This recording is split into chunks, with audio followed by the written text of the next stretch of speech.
A 7-year-old girl is brought to the emergency department by her parents due to a 3-day history of fever, sore throat, and difficulty swallowing. She recently immigrated from Eastern Europe and has not received any vaccinations. Her temperature is 38.6 degrees Celsius, 101.5 degrees Fahrenheit, pulse is 108 per minute, respirations are 20 per minute, and blood pressure is 100 over 68 millimeters mercury. On physical examination, she appears tired and has mild anterior neck swelling with tender cervical lymphadenopathy. Oropharyngeal examination reveals a thick gray membrane covering the posterior pharynx that bleeds when scraped. Which of the following complication is this patient most likely to develop? Choice A, rhabdomyolysis. Choice B, Waterhouse-Friderichsen syndrome. Choice C, autoimmune damage to the heart valves. Choice D, myocarditis. Choice E, microangiopathic hemolytic anemia. Or choice F, liver abscess. I'll wait 5 seconds and then answer the question.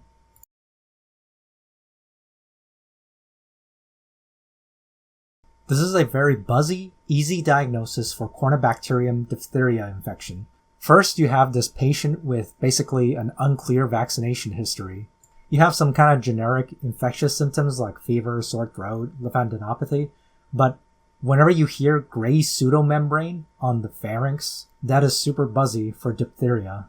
I'm not trying to hide the diagnosis here. So some things you need to know about diphtheria: it inhibits protein synthesis via ADP ribosylation of elongation factor 2, and it can also spread hematogenously.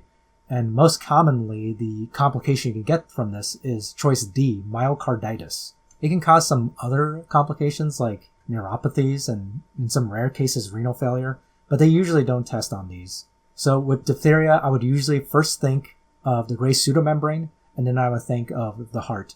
Now, a lot of these other answer choices I've put here are also actually pretty high yield, so let's go through them. So choice A, rhabdomyolysis. I mean, this one's not as high yield as far as infectious disease goes. Obviously, the first thing you would associate with this is probably just heavy exercise, maybe seizures, trauma. As far as infections go, you might see some creatine kinase elevation in some infections like influenza. Sometimes Coxsackie virus can cause rhabdomyolysis, and COVID-19 can cause rhabdomyolysis sometimes, but like I said, infectious disease causes of rhabdomyolysis doesn't seem too important. Choice B, Waterhouse-Friderichsen syndrome. This is obviously heavily associated with Neisseria meningitidis.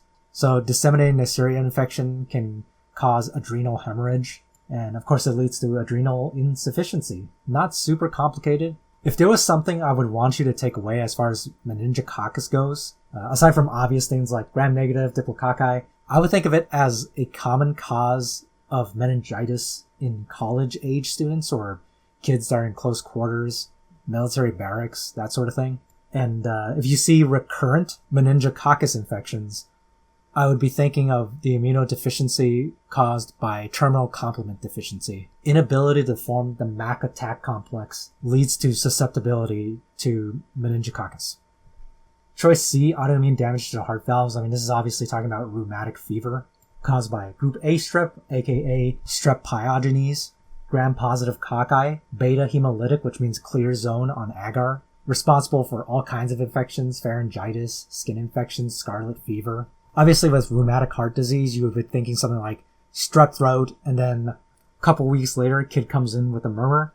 Early on, it's usually mitral regurgitation, which causes a hollow systolic murmur, typically auscultated at the 5th intercostal space at the mid-clavicular line, and it radiates to the axilla.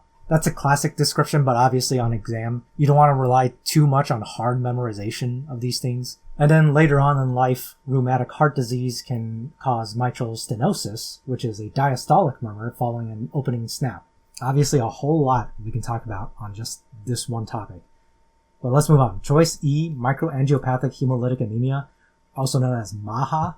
This is caused by narrowed blood vessels for one reason or another, often a thrombus formation that causes shearing of RBCs as they pass by, and that's why on blood smear for MAHA you'll see a schistocytosis, which looks like the RBCs have been torn apart. This is associated with a number of infections you should be familiar with.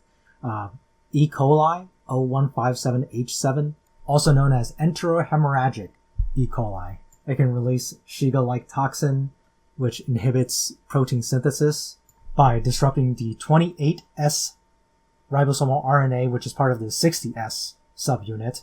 Point is, it eventually leads to cell death, which downstream causes endothelial activation, which leads to platelet activation and aggregation, which eventually causes the schistocytosis by shearing the RBCs.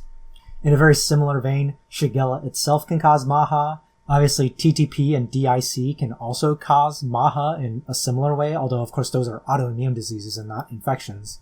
A lot we could talk about here as well. MAHA is pretty important. I would say out of these, TTP is probably the most important one for you to understand. Failure of degradation of ADAMTS13, which itself is used to degrade von Willebrand factor. So once again, you end up with platelet overaggregation, overactivation, shears the RBCs, and you get MAHA. If you're not familiar with MAHA, it can be kind of difficult to understand at first. But once you understand the underlying mechanism of MAHA, it's a lot easier to differentiate the varying cause of it. Anyway, moving on. Choice F, liver abscess. I mean, lots of things can cause a liver abscess. As far as infectious causes, probably the one you hear about most is Entamoeba histolytica, protozoal infection. Some other things can cause liver abscesses, Klebsiella. Sometimes Staph aureus can cause it. And this can be from varying causes, from ascending cholangitis to just disseminated infection. So bring it back, the main point of this question is for you to not only see the very buzzy description for diphtheria, which shows up pretty often, but you also want to know that diphtheria has a potential complication in causing myocarditis. I hope this video was helpful. I'll see you in the next one.